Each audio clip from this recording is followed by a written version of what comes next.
Notice some faces here from yesterday's workshop. We had a DV workshop yesterday at the Perth Flying Squadron Yacht Club. Beautiful, beautiful venue. And it was such a lovely day. So welcome all those people that were able to come along today. Could I have a show of hands from all those people from the regional areas? So who have we got from the Pilbara? Pilbara people? Goldfields?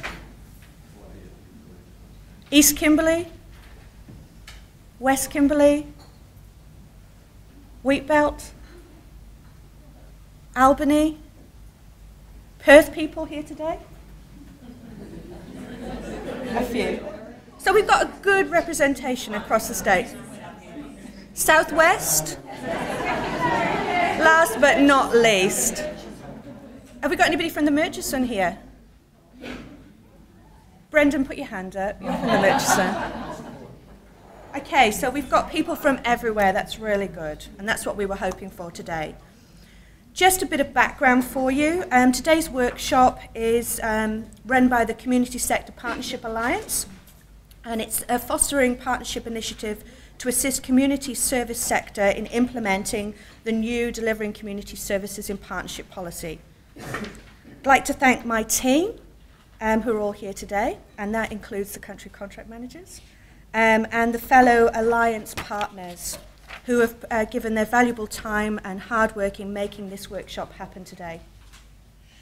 The alliance partners consist of 4 peaks. So if you'd like to put your hand up, we've got WACOS, we've got the Women's Council, Angela in the back there, we've got the Youth Affairs Council of WA, Craig, and we've got Chukwa, which is the Community Housing Coalition of WA. And I think Barry wasn't able to attend today, gave his apologies. We've also got then 3 non-government sector agencies. So we've got RISE, formerly Hills Community Support Group, we've got Justine Collier, Mercy Care, got Mick Geeney, and Albany Youth Service. Got a representative from Albany Youth Service at the back. So this is building on the success of the costing workshops that you would have all attended in July. Did you all attend? Most of you attend the workshops? Yes? No? Yeah? And basically, the Partnership Alliance has developed this highly practical and relevant workshop to examine ways in which we can effectively co-design services. Today's workshop will provide you with key opportunity to come together and co-design new services, specifications for up-and-coming contract negotiations in 12, 13, 14, and maybe beyond that. We'll focus on a move from output to outcome-based measurements and incorporate a person-centered approach to service design. Sorry, I'm supposed to be... So we know what we're here for today, and I'd like to take you back in time. It's back to the future. To give background on where the reforms originated from. So in October 2009, the Economic Audit Commission published a report called Putting the Public First. The report recognised that there has been a historic funding shortfall in the not-for-profit sector, a tendency for government agencies to fund organisations rather than purchase services from them, use processes that specify inputs rather than focusing on achievements of outcomes for citizens, and onerous and inconsistent reporting requirements.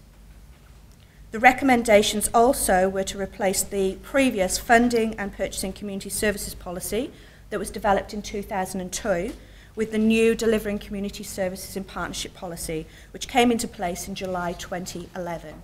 Now, you've all got a copy of that Delivering Community Services in Partnership policy. It's in your workbooks, so a bit of light bedtime reading for you. If you already don't know it back to front. There will be a test later. Okay, let's go to the next one.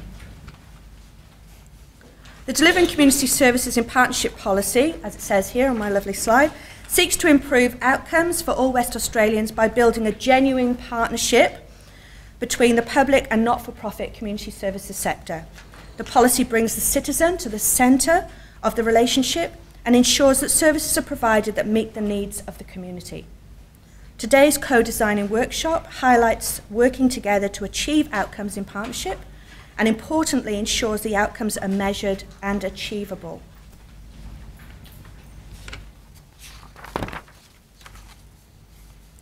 So moving on to the next slide, partnership principles and behaviours. So underpinning the policy are a set of principles including a collaborative approach to decision making, recognition of the value and contribution of both sectors in the design and delivery of services, commitment to the sustainability of services, and empowering citizens in the planning, design and delivery of those services. The policy also includes a set of behaviours which drive the policy. They are focusing and driving to deliver improved outcomes, transparency in decision making, and all stakeholders working together to ensure levels of funding are sufficient and sustainable. Just to add a little bit of information here, the delivering community service and partnership principles and behaviours are actually aligned to the Department of Child Protection's values, which are identified in our strategic plan of respect, openness, teamwork, and responsiveness.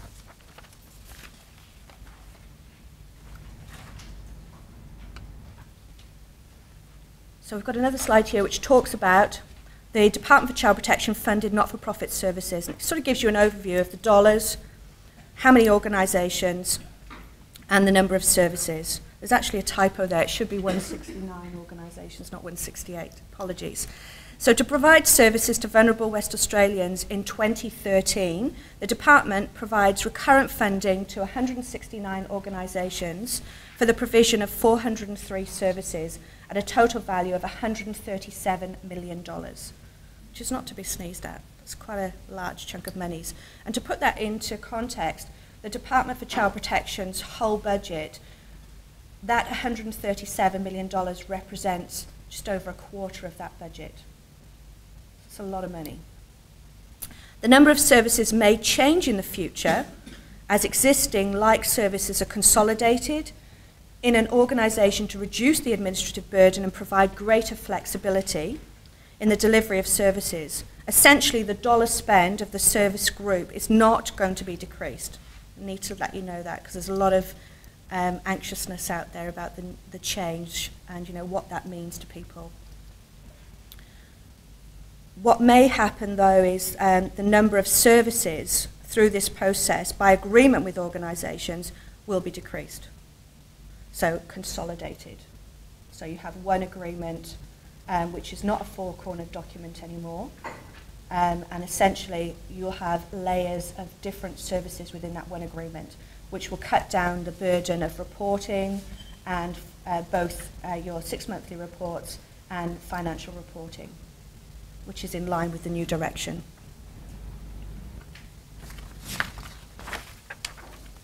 Okay, next slide. Over many years, the Department has worked with the community sector to build long-standing relationships and identify required services which focus on meeting the community need. And I think we've done that quite well. Together, we build service specifications and reporting requirements in our workshops that we normally have going through that recontracting cycle.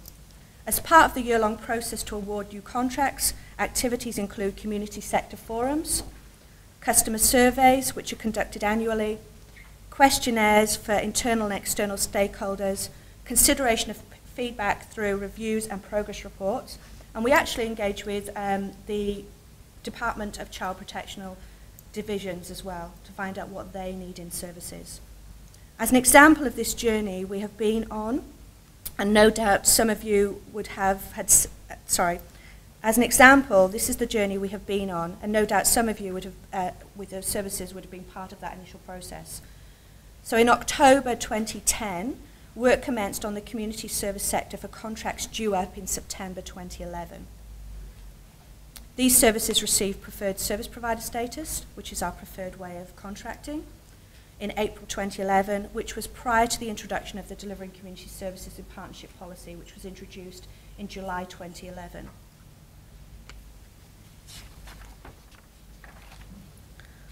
The department consulted with WACOS, and an offer to extend services was provided, and this was based on building a common understanding of the new DIS policy and the familiarisation for all concerned regarding the new suite of templates. for procuring services, which has changed, and it's going to a more commercial type of contracting arrangement. Through the additional funding in the 11-12 state budget to assist sustainability for the sector and ensure a fair and appropriate price for eligible services, most services, with the exception, and my deep apologies for this, of local government, received an initial across-the-board 15% increase. And then you had your 4% increase on top of that. So it was a 19% increase for Component 1 funding. All services who received the initial extension to March 2012 have since transitioned to the new policy. So we're on our way. Considering we have 403 services, it's not going to happen overnight. We're going to have to transition all the services under the old policy to the new policy in contracting cycles. So I anticipate in 3, 4, maybe 5 years, everybody would be on the new policy. In December 2011, the department released the At-Risk Youth Strategy, and you've all got a copy of that, this document here, which focused on services contracted or provided by the department targeted to young people experiencing the greatest level of risk. It recognised that responses to at-risk young people and young people in care should be done with consideration of the needs and resources of the communities where they reside. The strategy provides a framework for the department in supporting youth on the streets and in the care of the CEO. It clarifies the department's role in the secondary and tertiary levels of services to these at-risk young people and forms the department's contribution to the planned development of the West Australian Youth Strategic Framework that will guide future planning for young people. All 3 documents I've referred to in the presentation can be accessed from the department's website, and please feel free to access it if you'd like further information, or let us know and we can provide you with copies.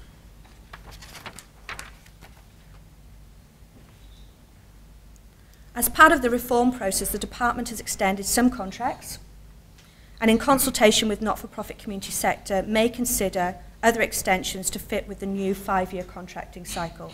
So do we all know what that means, the new 5-year contracting cycle? Can we just have a show of hands? Okay, so what we mean by the new 5-year contracting cycle is the preferred way to purchase service now is through sustainability and to provide a longer-term contract. Previously, the department had 3-year contracts, and we've moved to 5-year contracts, which actually state within your contract that's a 3-year contract with 2 one-year extension options. So if you decide that you don't want to continue with that contract, you don't need to after the 3 years. But it also gives you that stability to know that there's 2 one-year options there so we can continue the contract for 5 years. And hopefully we'll be working together within that contract term. So if you've actually discussed with the department, put a tender in for services, and the model has changed within 18 months or 2 years, then you just come back to us, we work through it together, there's flexibility, and we just do a variation to the agreement. Because sometimes those initial models that you put in place, when you've actually put them in place in the first instance, they seem like a good idea, but the community need may change, or your service need may change. So it's about being flexible and working together. So as part of the 1st of July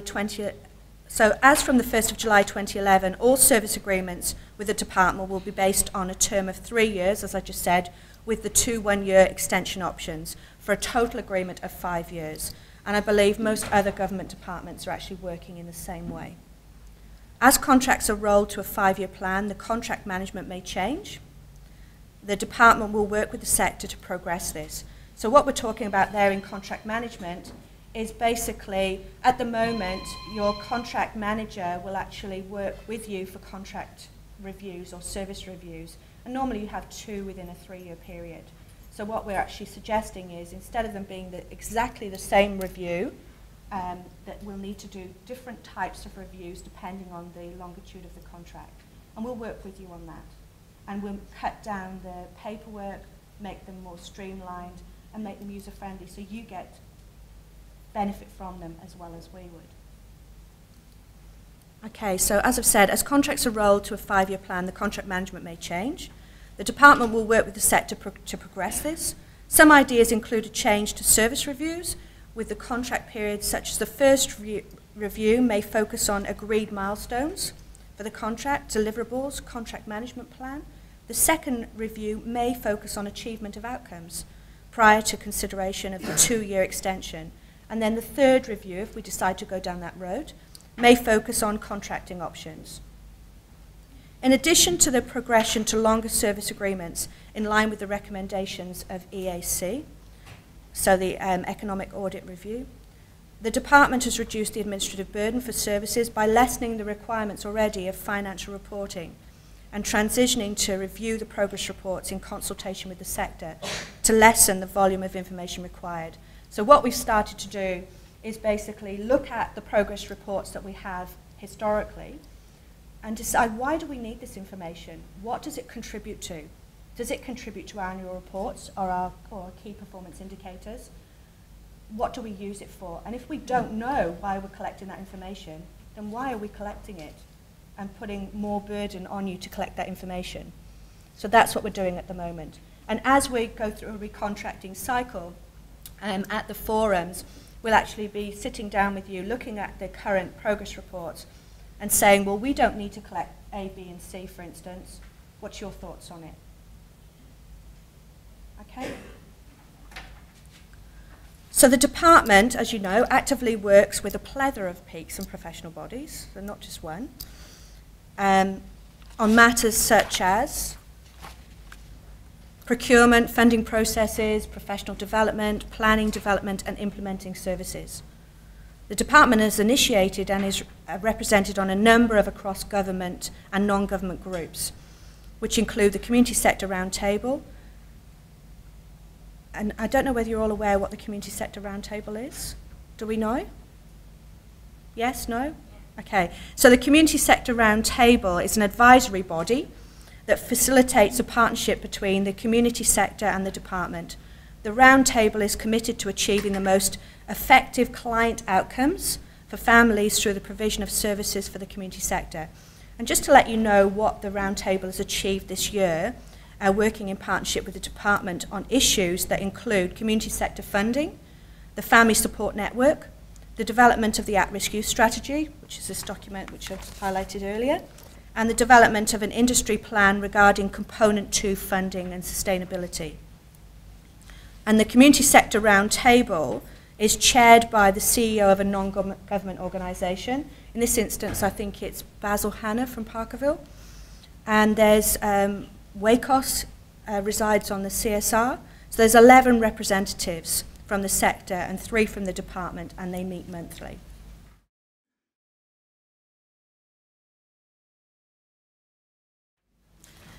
Good morning, everyone. My name's Irina Cattalini. I'm the CEO of the WA Council of Social Service. Can you all hear me okay?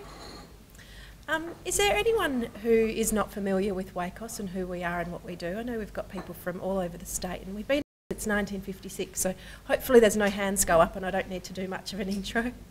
Everybody knows who WACOS is. So our mission is to represent the community service organisations across Western Australia. We're a membership council. And we've been working in partnership and collaboration across the sector and with different government agencies on the implementation of a number of the reforms that Katrina touched on earlier. There's just a couple of things.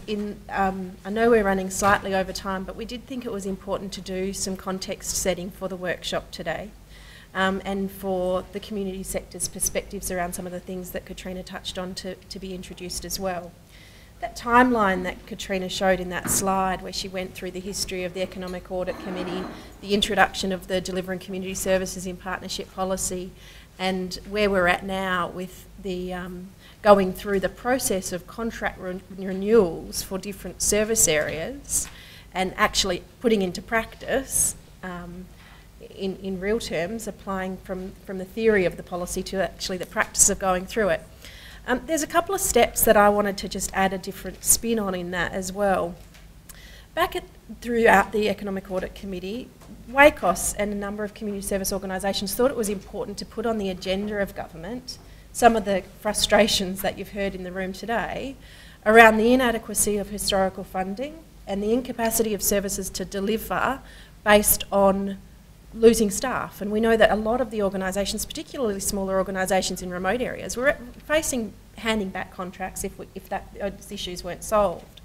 So we were really happy to enter into a partnership with government that was about improving outcomes for people and about having a fairer policy framework, but we also needed to make sure that we first addressed some of those historical issues of the funding. So the challenge that we have in applying and putting into practice this new delivering community services in partnership policy is to do it in a way that preserves the integrity of sustainable funding, and that's why we saw an injection. And I know not everybody was eligible, and we're not going to focus on who has and hasn't and how to address those things today. We are certainly going to focus on co-designing for outcomes, but it is important to keep that in mind, that when you are entering into a new contract, to ask yourself the question of, am I being funded sustainably? Am I going to be delivering improved outcomes?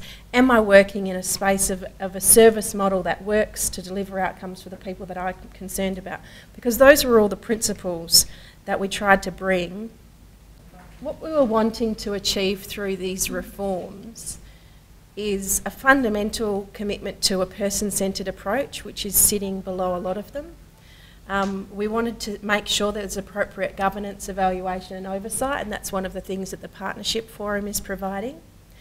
We wanted to see policy planning and service design being done in a collaborative way, where the various stakeholders across different sectors and service users are engaged at an earlier stage in the process, not after a service has gone out to tender, but well before, in terms of what are the community needs, what's an appropriate service response, who are the right people to involve and engage in conversations about that.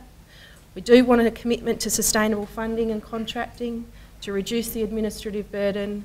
There's also this agenda about driving enterprise and innovation and not dropping the ball once we got the policy, making sure that the peaks and the policy makers are staying at the table, watching and learning from the challenges and the experiences of people as they're implementing the policy. I just wanted to touch on some of the context that we're doing this in, though. We know that the social pressures in the community are great, that service providers are facing growing demand and more increasing complexity of the needs and the demands for services. We know that there's a context in terms of the sector, that there's really diverse experiences and knowledge of where we're up to in the different stages of the reform. There's differences in the capacity and ability to respond across different sized organisations, the regional organisations, and how to transition to this new policy environment. And we also know we're doing this at a time when there's a convergence of reforms at the state and federal level. Changes in OSH, changes in volunteering, changes in regulations around charities and not-for-profits, tax benefits. So there's a lot that organisations are grappling with. And what we wanted to do in that context was to be able to keep our eyes on the goals and the vision. And we made a call today about bringing all of the different regions together. That was a choice that the alliance partners grappled with for some time when we were deciding, should we try and take this kind of a workshop out to each of the regions? Or is there more benefit in having the people from Carnarvon being able to speak to the people from Albany and the people from Kununurra about how their different challenges around homeless services and what they can learn from each other in thinking about how to design their service specifications and outcome measures. So we thank you very much for making the effort to travel down to be able to share and come together for those conversations, but we know that there's more work to do as well. We know that of the 169 organisations, not everyone is in the room, and we're also committed to getting out onto the ground in the regional areas as well. The final thing I wanted to touch on, and it just picks up some of those areas of policy reform that we talked about a moment ago. There's 4 particular spaces of the reform that I think are really important that we need to bring into the central circle that we're here to talk about today, which is about service design, collaborative service design for a community outcome that's driven by this delivering community services in partnership policy. At the same time, there are a whole lot of other groups, committees, working groups, steering groups that are connected with this Partnership Forum agenda that are having conversations about how do we drive more self-directed services, how do we get more consumer control and choice in the services that are available to them, whether or not that's about individualised funding models or whether that's just about a more person-centred approach in design. there's groups of people having those conversations. There's also a particular area that's looking at policy collaboration and driving cross-sectoral conversations about how to share skills and knowledge and networks and expertise. There's different events that are driving the social innovation grants, the social enterprise funds. There was a big forum that was held on Friday to talk about how we can promote innovation in the sector. And also there's been a series of events and conversations around just the nature of the relationship between sectors and within sectors. How do we build trust? How do we put those principles and behaviours of partnership into practice? How do we improve the relationships, the professionalism, the maturity, the trust, the openness, transparency? Those challenges we won't see the scale of the cultural change and the adoption of those reform agendas if we can't bring them in at the point in time when it actually comes to contracting for service delivery. Where the rubber hits the road is actually what services are being provided and what difference are they making. So we need to make sure that those external conversations that are being had are coming to the table at points in time like today, when it's what are the service specifications going to be, what are the services we're actually going to deliver, what are the outcomes we're going to hold ourselves accountable for in terms of what we achieve. So that's when the rubber hits the road, that's the hard stuff that we're going to be talking about later today, when we break you into groups, the CSAT services, the homeless services, the youth services, what are we actually doing on the ground across the state, and what can we learn from each other in the context of these aspirational reforms that we're all on the path of together. So we're certainly committed to continuing to work with the sector as the peak across the state, and with the department, who I know is really keen to hear and learn from you all today as well. So once again, thank you for making the time to be here. And I hope you get a lot out of today, or at least one good idea or one new thing that you've learned that you can take back with you. And look forward to joining Rosemary at the end of the day to share some of those thoughts and hear from you and the feedback that you provide as well. Well, good morning, everyone. I'd just like to introduce myself. My name is Annette Hoskisson, and I'm a director of a social consultancy called Social Suite. We specialise in working with organisations to help them to develop outcomes-based evaluation frameworks and take them through that process. And it is a process, you know, involving obviously scoping of your community, again, developing all of your survey instruments and then collecting data. So we take organisations and obviously analysing and reporting on the data. So we take organisations through that process. We also do social return on investment analysis as well, which some of you may have heard of. It's like almost a cost-benefit analysis for your social programme, where you apply financial accounting terms to some of the social benefits that your programme may be responsible for generating. So that's us. I've been invited along today to give a general overview, given that after the economic audit and the WA government funding reforms, there is very much now a focus and a move towards outcomes-based reporting. So that's what we're hoping to cover in this session. That's the workshop objectives. We're also going to talk on briefly on person-centred approach in outcomes measurement and how that applies to your overall outcomes framework. Okay, so obviously there's a growing interest in and expectations around outcomes measurement. As the little visual shows there, I think there is a bit of a sense of foreboding about what this means. You know, if we don't report on outcomes, will our funding be cut off? As you've heard, I think, you know, again, there is a recognition that it will be a general transition towards outcomes reporting. But generally, all of the sectors are looking to report more on outcomes, whether it's not-for-profits, you know, federal, state, local government, foundations, corporations. We work a lot with the WA Resource Company in particular, and again, they're saying if we're going to invest in a community, again, we want to know what outcomes we're getting. So this is probably a diagram that you've seen if you've got the orange WA government funding reforms brochure. But basically what it's saying is that the major change after the economic audit is really more collaboration. There was a recognition, obviously, in the economic audit that a lot of the community service organisations know what's going on at the grassroots level, in some cases more so than government agencies. So in terms of going forward, there should be very much sharing of information, scoping of community needs, and hopefully, doing some gap analysis and identifying what services and strategies are going to be required going forward. And hopefully out of those strategies, you've got the individual programs that are actually implemented then at the community level. So in terms of one approach for outcomes-based evaluations, you can use a program logic model, which is very simply looking at the inputs of your program. So the inputs are things like, money, staff, volunteers, other resources. And then the inputs obviously generate activities, so you're looking at things like, shelter, training, education, counselling. And then the activities of the programme generate outputs. So, the outputs could be the number of classes taught, the counselling sessions conducted, educational materials distributed, and so on. What a lot of not-for-profits or community service organisations or, government departments or even corporates, for that matter, with their social investment programs, they've often stopped at outputs reporting. And, in fairness, if you go back to your actual contracts, that your funder provides, often there isn't or there hasn't been a requirement to actually report on outcomes. It's more KPIs. Yes, we delivered X amount of counselling sessions.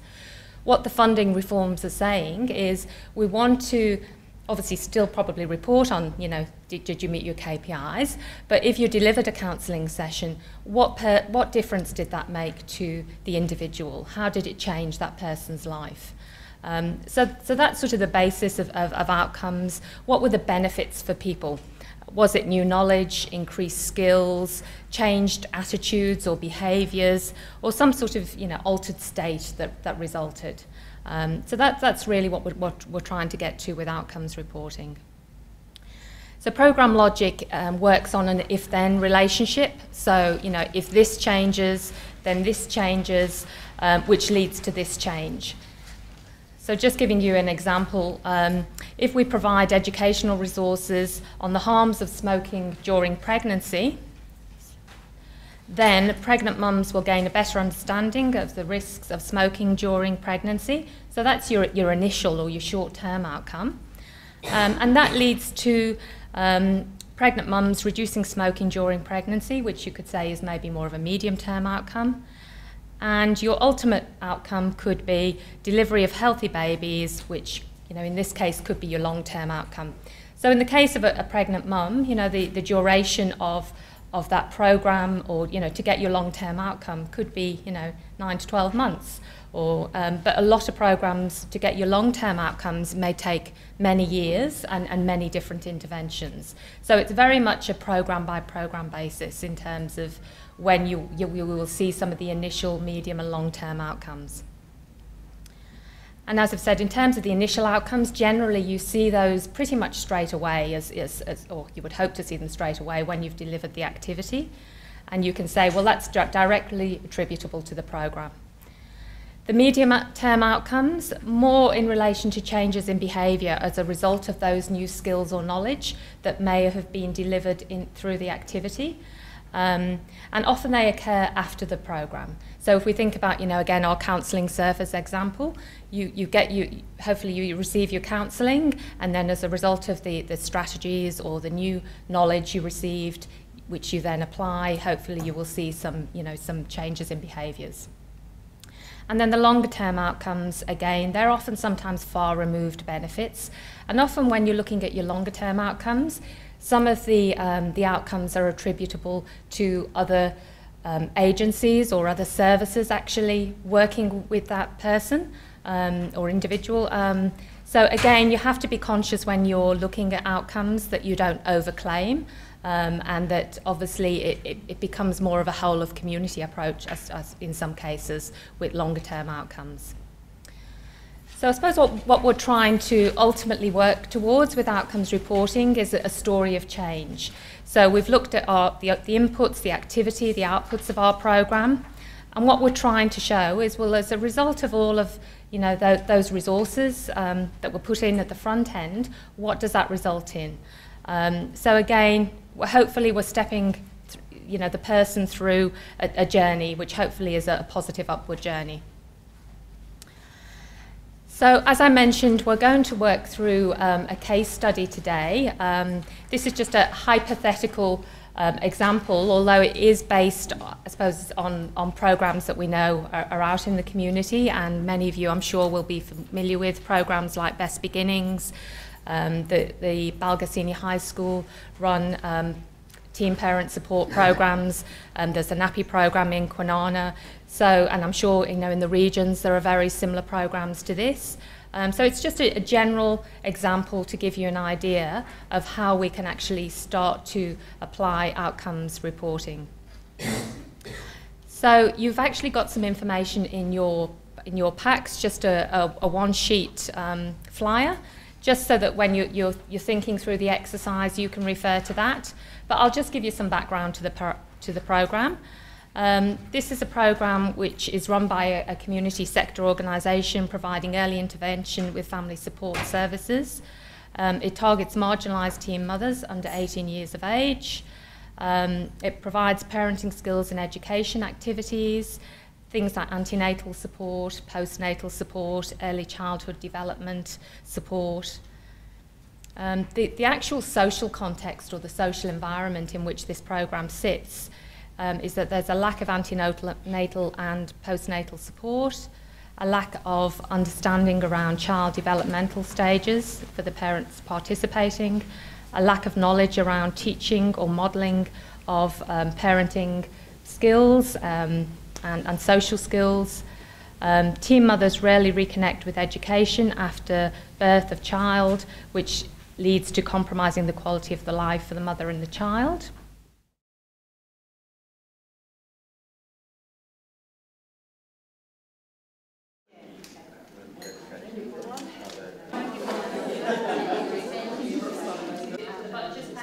Second part of the exercise, which you're going to do in your group, so you can, please feel free now to have a discussion with your fellow team members. We're going to assign an outcomes time frame. So if you remember before what I was saying, that some outcomes we would expect to see straight after the activity, so they tend to be our initial or short-term outcomes. Our longer-term ones, or our medium-term ones, can happen, shortly after the activity, and the longer-term ones are usually, further into the future, and may be a result of other people's involvement, other agencies' involvement. They tend to be our longer-term outcomes. So, using your second piece of butcher's paper, if you could get someone to draw 2 lines so that you have actually got 3 columns. And if you could just give a header, initial outcomes, medium-term outcomes, and longer-term outcomes. Okay. And then now I'd like you to discuss in your group, looking at your butcher's paper with them all scattered randomly, I'd like you now on your new piece of paper with the columns to start to organise them in what you believe are initial, medium, and long term. Now, if you find that you've got some outcomes that are duplicated, that's okay. We just want you to probably have that one outcome represented once. So if you've got it 2 or 3 times, just use the one outcome. Okay? So hopefully that's clear for everyone. Again, I'll be going around the room if anyone needs a hand. It is a long-term goal. Yes.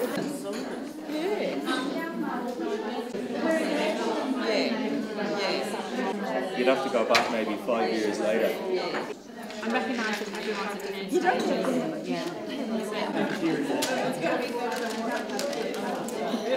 Importance of education. That's probably one.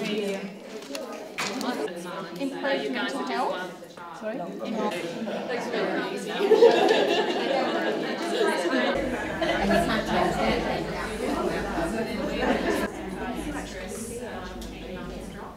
Now what I'd like you to do is link your outcomes.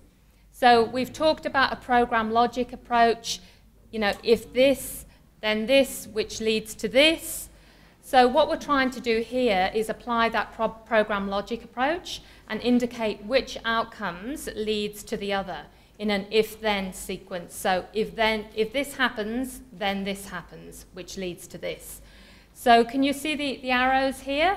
So what I'd like you to do is, again, maybe using a red marker if you've got one, or a brightly coloured marker, start to connect which outcomes you think are related and maybe dependent on each other. So, you know, maybe this initial outcome that you've got in your first column leads to another one.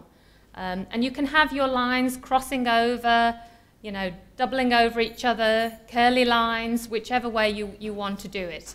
But just try and see some connections between your initial, medium and long-term outcomes. So again, working collaboratively, just a couple of minutes to be able to do that, and then we'll bring it all together. Other children attending places. Yeah, definitely. Do you want to put this one on top of that one there then? Is that what you want? Yeah. Yes. Don't even go to communication. There's one about job prospects on there. Let's move back to education. Reported outcome levels of anxiety, stress among teen mums drops. Can you see a story of change emerging for your program beneficiaries? Is that starting to happen? Yep, that we're seeing that we had initial outcomes from the program. We then moved to medium-term outcomes, and now we're moving to longer-term outcomes. Everyone getting that sort of result? Yep, okay, that's good. Okay, so I don't know if everyone can see this diagram. You have actually got a copy of it in your packs to refer to. But obviously, through this linking program outcomes, we should start to be able to see a story emerging in relation to DCP's strategic priorities. But before we do that, what I would like to do, just to summarise that last section, is one of the tables happy just to come to the front, maybe two people, one holding and one person happy to be a spokesperson to talk us through what's actually emerging on their diagram. Would someone be happy to do that? I might just go back to that so we don't cheat. Just before I pick anyone, any victims, would anyone like to volunteer? Okay, it's really simple. Just talk us through briefly how your butcher's paper example is working through in terms of initial, medium and long term. Just picking out the main things that you want to communicate. Okay, anyone happy to do that? You guys? That'd be great, thank you. So, bringing a partner. One can hold, one can... No, come to the front if you don't mind. I'm Carol from Northern. I work for Avenue as the Accommodation and Support Services Coordinator. Thanks, Carol. And I'm Vanessa, I'm the CEO of Avenue. Great, how about that? Okay. So as you can see from the numerous arrows, we didn't actually get that far. We got sidetracked initially because we were trying to decide what would actually be in this particular program. What would be your time frame? How would we define, because there were a lot of things that were across the continuum, some that were not quite medium and not quite long, but we were trying to define it for reporting purposes where you would define the timeline. So we decided that we'd probably start at, minus 9 months and go to exit, which would be around 2 years of birth of the child. So that was one of the things we looked at. When we were looking at the initials, they were all really very simple outcomes, and the outcomes got more and more complex as they went along. The other thing, everyone will probably have similar outcomes, so I'm not going to read them out. Talk through them. The other thing that we did find as well was that you need to look at a way to realistically measure it, which didn't get you locked into unrealistic expectations. So like 100% of people went back to school or something like that, but an increase. The other thing that was really brought up in our group was the concern that the really good long-term studies, the longitudinal studies that could indicate long-term success is not something that you would ever really look at in this sort of funding model, no matter how much it is, because usually people would move on to another program or to another agency, and the agencies themselves didn't have the capacity to do that. So in terms of proper future planning, that would be something that you'd like to look at as an option. Yep. So some of the examples of initials were increased knowledge around pregnancy and birth, young mums feeling confident, understanding of child development, but we also had an understanding of child development, and then in medium term, an ability to apply and implement what their expectations were of child milestones. So mums understanding why babies cry, and again that's the same thing. You can learn about it, so there was an increase in knowledge and an increase in engagement, but then in the medium term there was a shift towards things like implementing that knowledge or having that knowledge applied. Increased engagement with programs already existing, return to school is increased healthier behaviours, re-education in risky health behaviours, that sort of stuff in medium term. And then long term, and we also had we had healthier families, more healthy families in the community as the knowledge is shared. Lower postnatal depression numbers, retention of return to school numbers to completion of the course, mums being better equipped for employment and able to generate income as long-term sort of factors, and then across the board, which were basically what you wanted to see all the way through, because we couldn't decided they should have been everywhere, was mum seeks information and support when concerned, improved mental health, increased self-esteem, and babies and children reaching their developmental milestones. Right. So that's what that was excellent. Thank you. I think someone fills in at the beginning, that gives you the baseline, and then you recheck in with them 6 months later, a year later, and you compare how they're progressing. That's one way of collecting your data. Another, but if you've got, and we had that from this table here, if you've got a crisis situation, the last thing you probably want to do if someone, has really got major issues that they come to your agency with to say, oh, can I ask you just to fill in my survey? Obviously that's not appropriate. So in that case, you may rely more on your case management processes. And there is actually a metrics, which actually I might just, I've got here, I might just jump forward to. So again, this is a single mother has identified as being at risk on home dimension of child's environmental matrix. And this is a DCP metrics that they use obviously to gauge where a person is at that initial intervention. So we can see here, this person is very much at the high risk end. We have moved around a lot and we are not safe. So in terms of what that leads to, others in the community cause problems that impact upon us and our home. My needs get in the way of making sure my child is physically safe and needs are met. I leave my child with people in places where they are not safe. I focus on the bad stuff and very seldom tell and express affection and love. I set boundaries and consequences that are harsh and unrealistic. So your agency may encounter this sort of individual that needs obviously very intensive support, and it may not be appropriate, to ask them to fill in surveys. A later point it might be, but probably not here. So what your outcome reporting might focus around is moving them through a sequence. So hopefully if you were able to intervene and put some wraparound services around this person, hopefully they move from here on the matrix to, getting a house might jump them straight to here. We've got a home and it serves a purpose, but it doesn't fulfill any dreams, but it's better than when they were here. And, again, what that means is that we use community supports, but would like to feel even more involved. My child's physical needs are met, but some things could be even better. So it's still not ideal, but it's a lot better than here. And hopefully from the support that they get from the community and all the different agencies in terms of a wraparound approach, you can actually move the individual through a process. And that's what may well be where your outcomes reporting is appropriate for your organisation, as opposed to, more the confidence that the person reported when they joined the programme was here, but 6 months later they were reporting their confidence as very much improved. That's appropriate for some programmes, but not all. So has anyone got any comments on data collection that they'd maybe like to share? Because there was a lot of comments going around. The longitudinal studies came out that, again, one of the problems is it doesn't matter how well you report at your programme level. Often when we have that person on or they're no longer involved with us, we then lose touch in what's happening in their lives. And that was flagged as probably a sector issue, that we're not good at the longitudinal tracking, which I have to agree with. Yeah. Just one point for people who experience episodic issues. One of the problems with matrices is that it can assume that people are homogeneous in their experience. Yes. But, 3 months into a program, a person might suffer a death in a family, a car accident, something serious goes wrong, and that depletes their capacity to cope. It's got nothing to do with the program. It's got a lot to do with the circumstances that the people are reacquainting with or dealing with. Yeah. And that's an important issue for our clients because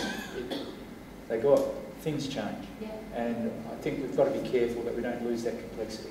Yeah, and that's where the person-centred approach comes in as well, in terms of, again, be very conscious of what's happening at the individual's level and everything else that's going on in their lives. So, as you say, they may progress, but something happens in their life and they take, several steps back. And it's not a race. It's not about getting to the finish line. It's about obviously supporting our clients basically, and recognising that they're going to need different support at different stages. So that I suppose what this is all coming to is it's not a one size fits all. You have to look at your programme and the needs of your clients. But there are different ways of reporting on outcomes. Yeah, and that was just the diagram that I jumped forward to. So in terms of the teen mums, this is the process that you've all gone through. Teen mums gain knowledge and understanding of proper income care. Teen mums gain knowledge and understanding of how to model appropriate social and interpersonal skills. They move then on to medium-term outcomes, increased capacity to provide proper infant care, increased capacity to support early childhood development, reconnected with education, which hopefully leads to greater confidence around parenting. Child achieves key developmental milestones. Child is raised in an optimal protected home environment, becomes positive role model to child, achieve independent living. So if we jump forward to then the agency's perspective, which is over this side with the green box, obviously the DCP has higher level objectives that it's trying to achieve. So again, there's a document in your book which is the Family Support Responsible Parenting Framework. So again, what the DCP is trying to achieve as a result of a lot of the programs it's involved in is this sort of high protectiveness, low danger to the child. And that's on the basis that if the family or the individual is given support, then that family and child will be less vulnerable. The opposite to that is obviously if it's low protectiveness, then the corresponding result is high danger to the child. So in terms of, again, the business case for what we do at the activity level, it's all leading, I suppose, to, again, better outcomes for the family, high protectiveness, low danger to the child. So hopefully what you can see from this is that connection between what happens at the community level, the programme level, and how that, if you like, supports higher level objectives. And that could be a community objective like reducing reoffending for young people, reducing teenage pregnancy, but you're trying to show how all the programmes all feed back into that objective.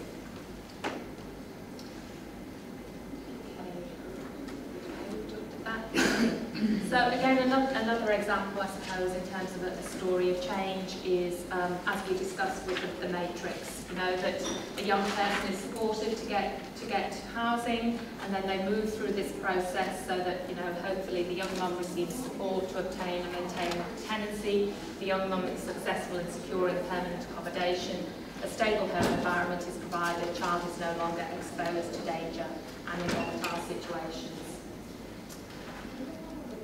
Okay, so just briefly before we finish, we were going to touch on linking personal outcomes to DCP's strategic priorities, which we've done. The other thing we were going to cover was talk about a person-centred approach. And again, lots of discussion about this going round.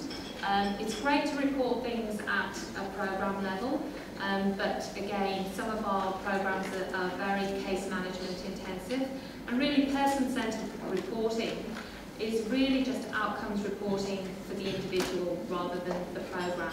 And it's recognising that each client might have different needs, be at different stages, as the gentleman was saying about, you know, again, some person might be highly functional, other people might be requiring more support.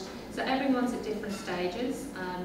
And again, being able to report that, you know, through the planning process with the individual, they were able to identify what they wanted, what were their individual goals and objectives that they wanted to move through, which hopefully would take them through a series of change. So if you had a person with a disability, you know, one of their objectives might be as simple as, you know, having a companion that could take them shopping, or, you know, take them out to the pub on a Friday night so they could socialise. It could be as simple as that. Outcomes reporting doesn't all have to be complicated. You know, again, person-centred approach should focus on the individual, as we said earlier, and, you know, just some simple things could be an outcome for that person. And we were saying on this table here, you know, one strategy is to report on less, because otherwise it can just get too complex. So that's something to bear in mind in terms of a person-centred approach. And then what you can do is you can get all of the information from each of your individual clients, and then you can report that back in your overall reporting.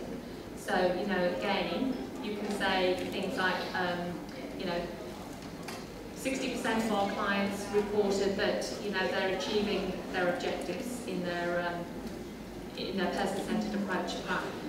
So you can, but then you can talk specifically, you know, about what things are improving for them in their lives, what new knowledge are they, you know, are they achieving, how is their status altered. You can do that for the individual, and then you can summarise it for your programme. Has anyone got any experience in person-centred approach and is actually applying that in their organisation? Maybe using tools like iPlanet. Is anyone using iPlanet, which is a piece of software that allows you to collect data on the individual? No, but I like that. No? It's called an iPlanet. I-P-A-L-A-N-I-T. Yeah, so you've got an example? Oh, we've just started using a thing called the Empowerment Star. Yeah. And that's person-centred as a client, and they will have their progress, their journey. Their journey. And how are you finding that? We've only just started it. We have the challenge in that as a crisis accommodation provider, we can't connect for people internally. Yes. So it has that limitation because we're often not engaging. If you're only engaging with someone for a few days, right. there's a limit. But working within that and understanding that, it just means that we appreciate that it's going to be less valuable for very, very short-term interventions, yes, and more for longer-term. But we are finding it very helpful. Yes. And we already do a little bit with our reporting on our funding. We actually provide quantitative data, and yes, then we also provide case studies. Right, so which is great. Yeah. And you need, I would recommend, try and get not only the quantitative data, which is important, but the qualitative as well. So case studies are very powerful, and most significant change basically for the individual. Focus groups, you know, you can collect really invaluable, and you don't always have to be bringing external people in. You could be doing this as well, you know, within your organisation, having informal sessions, talking to your clients. You know, again, just trying to observe what you think is happening. That is all valuable in reporting outcomes. It doesn't all just have to be quantitative data. So in terms of, I suppose, today's session, we've touched a little bit on the person-centred approach. The overall objective was to give you a broader overview of outcomes-based evaluation. I suppose I just want to close by saying that it is a process. You know, you have to move through, okay, we're in stage 1, we've identified the programme and the community outcomes. Stage 2, we've developed outcomes indicators and a data collection plan. Stage 3, we're now collecting the data. Stage 4, we're analysing the data. Stage 5, we're learning from the data.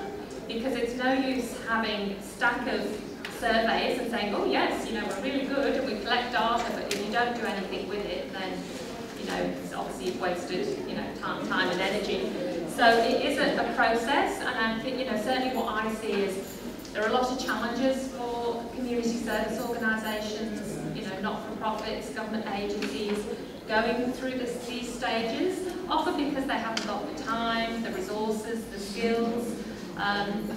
So it doesn't just end by saying, oh, we're collecting the data. You have to do something with it, and then you should, hopefully as a team, or, you know, getting back to what we said earlier on about working collaboratively between interagencies, other government departments, local governments, hopefully you're actually sitting around and saying, okay, what's happening at our community, or what's happening in our programme level? Where are the gaps? What do we need to do better? Now, I was recently involved with a programme with the YMCA, getting employment for young offenders, and what came out of that process is, yes, the YMCA were very successful and had great outcomes, but they could have got better outcomes if the young people they were working with had access to stable accommodation, because 54% of them didn't. If, you know, when they came out of detention, they had some operating cash, they had a mobile phone. If someone had taught them to drive, you know, that was a huge barrier to the young person being able to gain and stay in employment. So often, you know, having outcomes data, sitting down, analysing the data helps you move to the next stage and plan all of these things that have been talked about this morning in that broader community context, and what the WA government reforms are obviously moving towards. So in summary, I suppose that's the blue sky, and it, you know, it's certainly possible, and we work with organisations all of the time to put those sorts of frameworks in place. So it's certainly happening in a lot of organisations already. Welcome to the Co-Designing Services Workshop. So the idea of this is to give you a bit of an experience of trialling a co-design process. Just going to have a quick conversation to get a little bit of feedback from you about what that process was like. Can any group tell me, what did you go through? What was some of the thinking, and how did you make decisions about who to actually involve in your co-designing process from amongst the different roles that were on the table? Was that a challenging process? Did you manage to move through that quite quickly, or did anyone get stuck there and want to share some reflections? Thanks, Nick.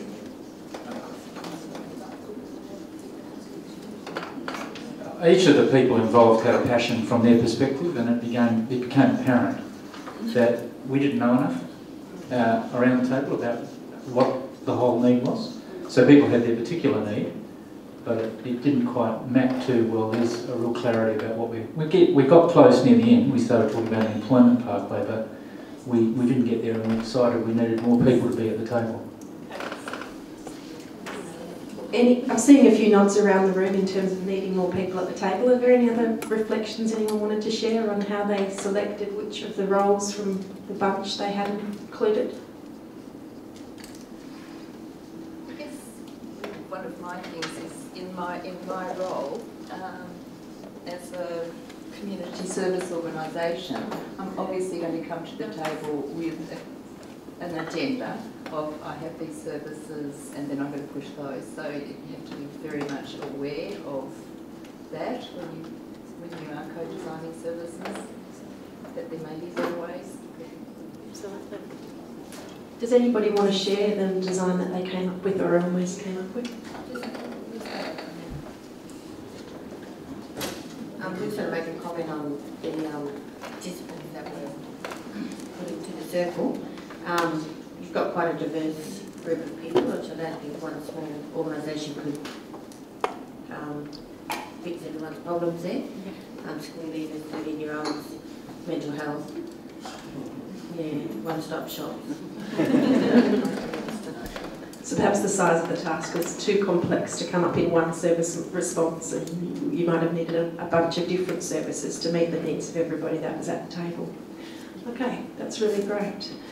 Does anyone in the room know what the definition and framework for how to do co-design is under the Delivering Community Services in Partnership policy? How it's defined, how it's meant to work? No? Well, that's because it's not defined, there's no framework, there's no rule book yet. So we are in this journey together of learning how to do this well.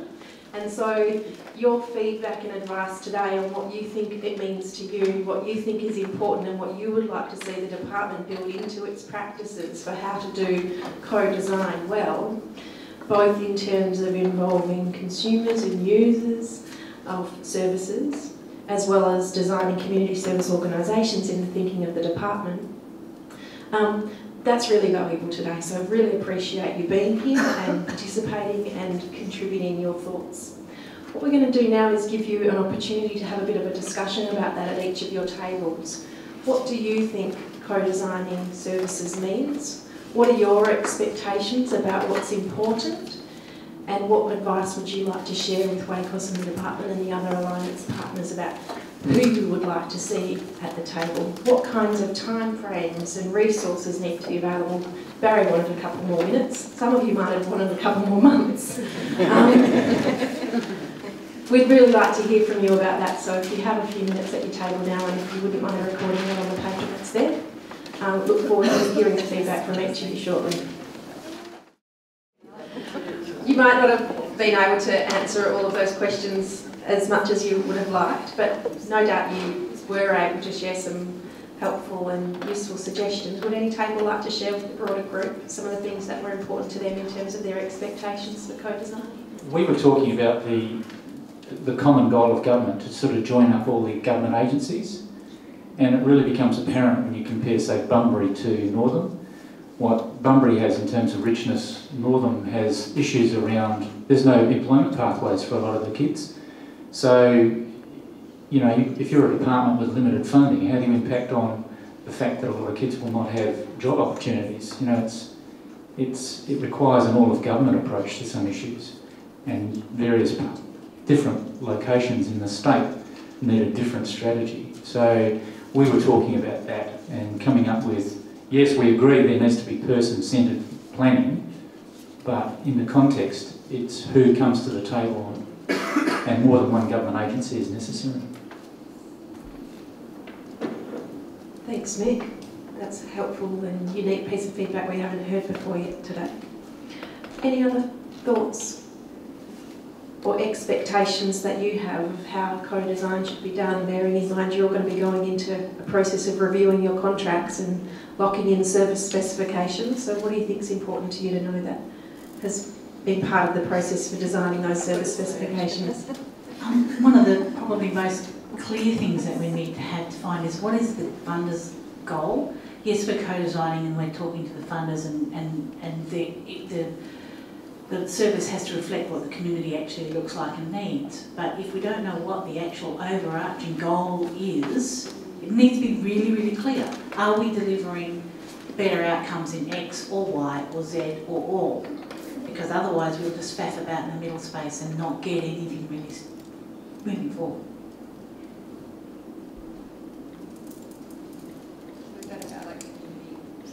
That's right. Again, there's been some nodding around the room then. I think also the community's views about what those outcomes should be that the funders committed to is important as well. I was just thinking about having a realistic perspective about the process, that there are sort of the two parties. You know, as the community sector, we know what we would want and what we would like, but there are funding parameters as well, I guess, and kind of being respectful in that process and try not to take the bat and ball and go home. Which is easier said than done, but...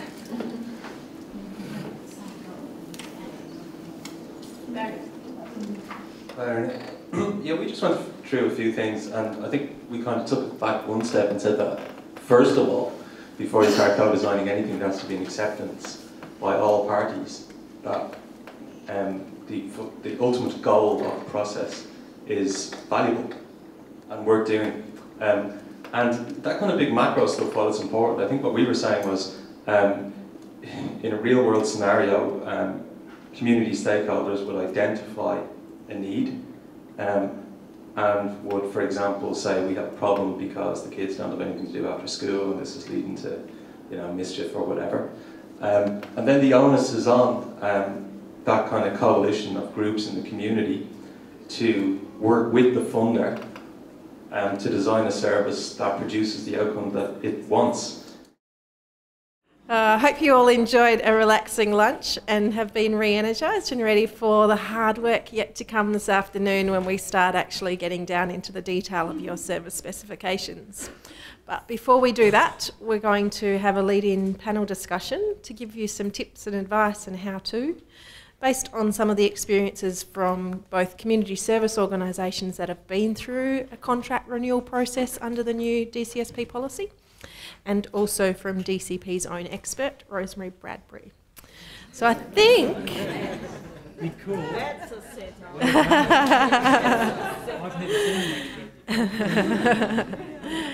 And given that I've set that up so beautifully, I think we're going to start with Rosemary on the panel.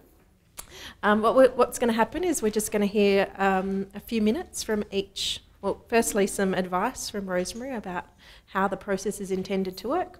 Then some comments from each of the other panellists, Craig from Youth Affairs Council, Carol from Share and Care in Northam, and Mick Geeney from Mercycare. And then we'll have an opportunity to open it up to questions from the rest of the room. Sound good? Except for to Rosemary. Thanks for the setup. Can you hear me all right? Yep. Great. I'm one of the managers in the non-government policy and funding, and we have got one or two other managers here too. So I'm just one of a number of people who manage going through the recontracting and contracting processes. So we have got other managers in the room. I'm coming from the DCP perspective totally, and for me, what's happening now is really an enhancing and sharpening of current processes, and we'll continue to build on so that co-designing really becomes a reality and is not just lip service. I want to just give a very fast piece of history, because there are some new people in the room, or new people who are new to various services.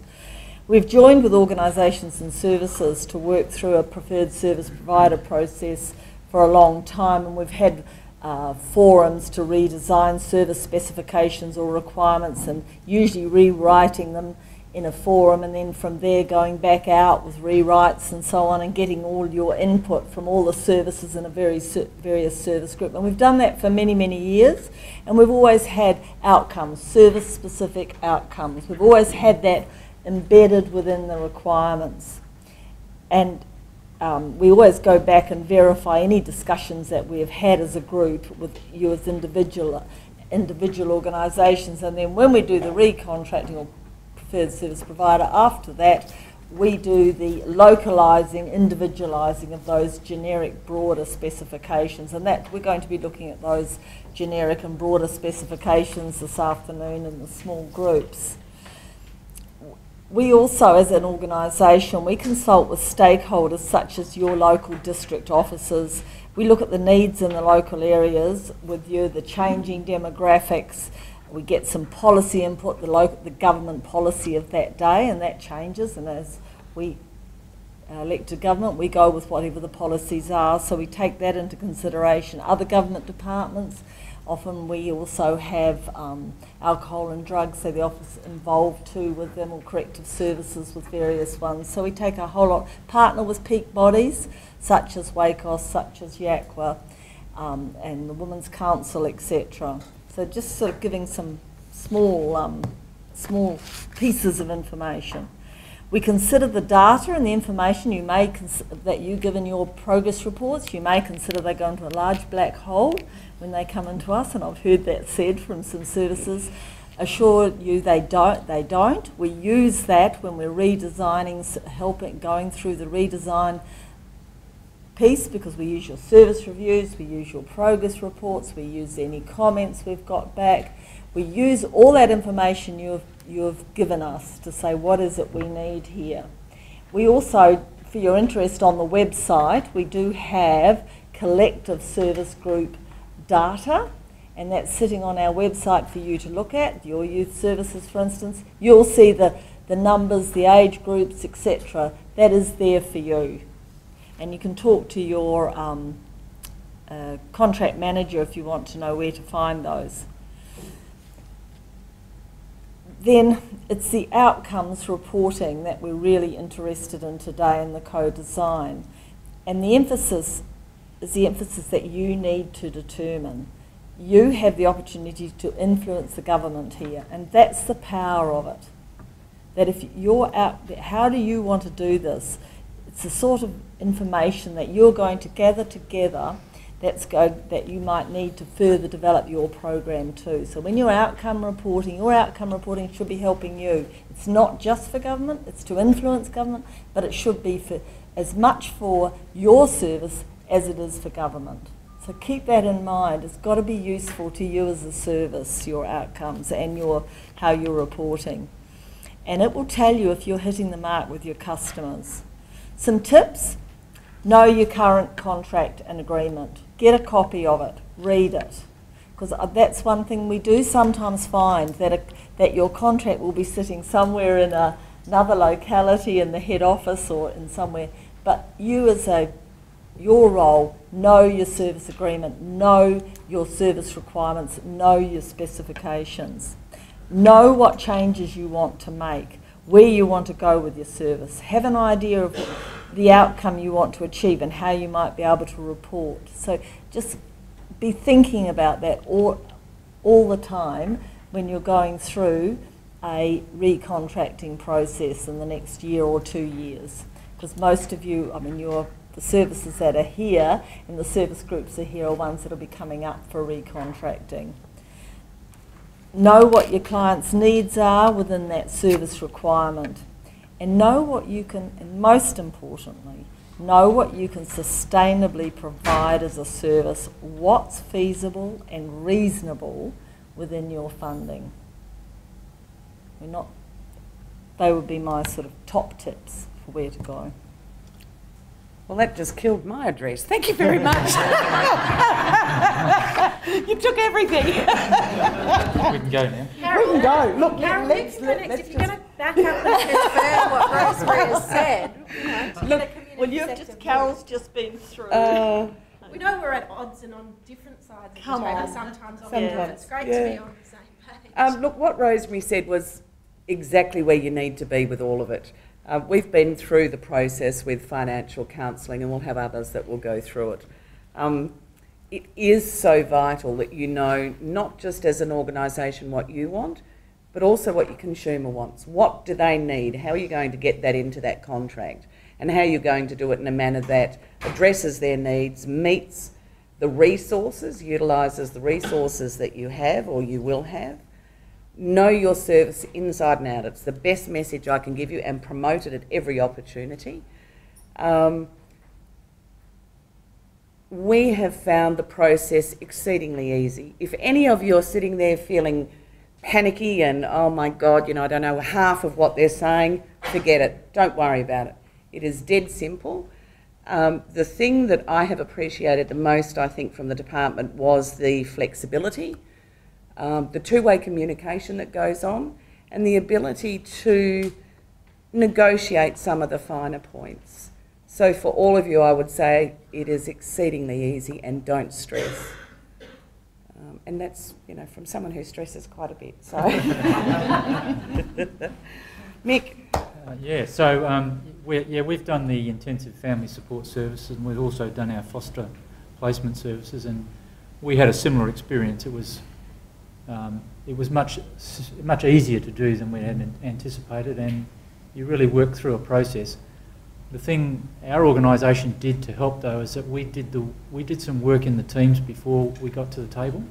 So we looked at our outcomes as a team, and the reason for that then is all the staff are involved. They've got a sense about what is an output, what is activity, what is an outcome, and we could start to deal with really tricky questions like, really what's a good measure? What are we going to be accountable for? And if all the staff are involved in that process, it really does add some value. So I'd recommend that. The other thing that we've done too is we brought our accountant into the process to start costing what we were putting on the table. And I think that's an exercise that agencies need to relate to. They need to start costing their approach. And particularly now that we're going towards outcomes, start costing your outcomes as opposed to just your outputs. Good advice. Me next. We've actually just gone through the process as well. We're not a DCP funded service, so I can be very honest about the process because the funders aren't in the office, in the room. Yeah, that's true. I won't be that honest then. I suppose I got called into the panel yesterday, so I've developed some of the tips or things that we learnt through the process. And I agree that it's an easy process, but there's definitely times where you will be stressed by the process and feel a little bit apprehensive, and I think it's important that that's acknowledged. But it's also important to know that there's a lot of people out there that have either gone through it, working in the procurement team at WACOS, Work for Facts, that all are there to help you, and that your contract managers should be there to help you as well. I think that, and this has come a bit up this morning a bit, I think one of the really exciting things about this process is it's an ability or a chance to change the power relationship between government and non-government services. And I think that many of the non-government services will have in the past have had a frustration over feeling that things get dictated to them by contract managers that aren't necessarily what, or the department, aren't necessarily what their clients need. And I think we all have that challenge sometimes, but this is an opportunity for us to shift the power and actually say, look, we're the ones that have the experience on the ground and the knowledge, and we know our clients, and these are the service models that will best suit the needs of the people that we're supporting. So I think that's a really exciting shift in the way that we're approaching service delivery in the community. So I think it's important to keep that in mind when you're approaching this process, that we now have a lot of power that we didn't have in the past. It gives NGOs and also the clients a lot of opportunity to be part of that process. Some things that we learned as an organisation is that it's really important to be really real about consulting all of your stakeholders and all of the people that are involved in your organisation. So very much first and foremost for YACWA was around young people and the outcomes that YACWA were providing to young people. So we approached it with a hat of a young person who needs, I suppose, an advocate. But it's also really important that, and Mick touched on this, it's important to engage staff in the process, it's important to engage other partners in the process, and it's also, I found, very important to ensure that the board has some involvement in the process as well, and that the board clearly understands the change or shift in the way that you may be redesigning the service. And that it's also not the responsibility of one person in the organisation, so it's actually about the whole organisation really considering potentially a shift in how you deliver your services. I think it's important to know, as I said, that there's a lot of people that can provide assistance and that you shouldn't be afraid to ask questions, and I think that that's something that we found going through the process. Our area is sector support, so we've got WACOS in the room and we've got Volunteering WA and a whole heap of other really well-established and well-known peaks. And there was some times that I was sitting around that table that I thought, oh, I'm not really sure about that, but I'm not going to ask a question because I'll look silly in front of this group of people. And I came away from it realising that's actually really silly in itself because it was, we only got a few opportunities to ask those questions. So if I had have asked it kind of 3 months into the process, I wouldn't have been having the same challenge when I actually sat down to write the new tender. So I suppose it goes back to that kind of thing about no question is a silly question.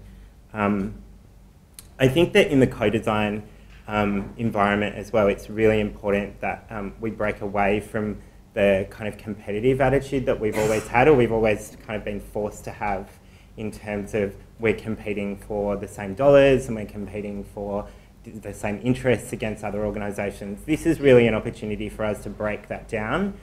We know kind of the damage that the competitive tendering environment can have on collaboration, and actually really grab the opportunity to work together towards a common goal is a really important thing that we can do. And I think that what can come out of that, particularly today, when we break into the service groups, is that we create a collegiate environment around the fact that we're all around the table trying to achieve an outcome for our client group, rather than we have our own specific interest as an organisation. I think it's really important to be more collegiate. And I think that one thing that could have been really good, it might have been happening in our area, is actually the different peaks kind of saying, oh look, we're up to this part of our tender, or how are you approaching it, or how are you doing this, and actually like talking to each other about where we're up to. And particularly, I think it's important to mention that there are some organisations that are smaller and may need some extra assistance. I think you should be calling the bigger organisations and saying, hey, give us some help, you've got the money to engage consultants or whatever, can you assist us in some of the areas? Rosemary talked about it very much at the start, but I think it's really important to understand all of the elements. So all of the strategies and plans that the different departments have that inform the process, the delivering community services in, you know what I mean, the DCSP policy, and then also the elements of the tender. It's really important that you know all of those documents and you're really familiar with them, so that when you get to writing or responding, you actually can be using the language of your funder and using the language of the new policy to be designing your service model, which is really important. And I think that kind of started with it and also end with it, that really what this is about is outcomes for your client group. So very much at every point of the process, put the hat of your potential client or clients on and actually see the service that you're designing from their point of view.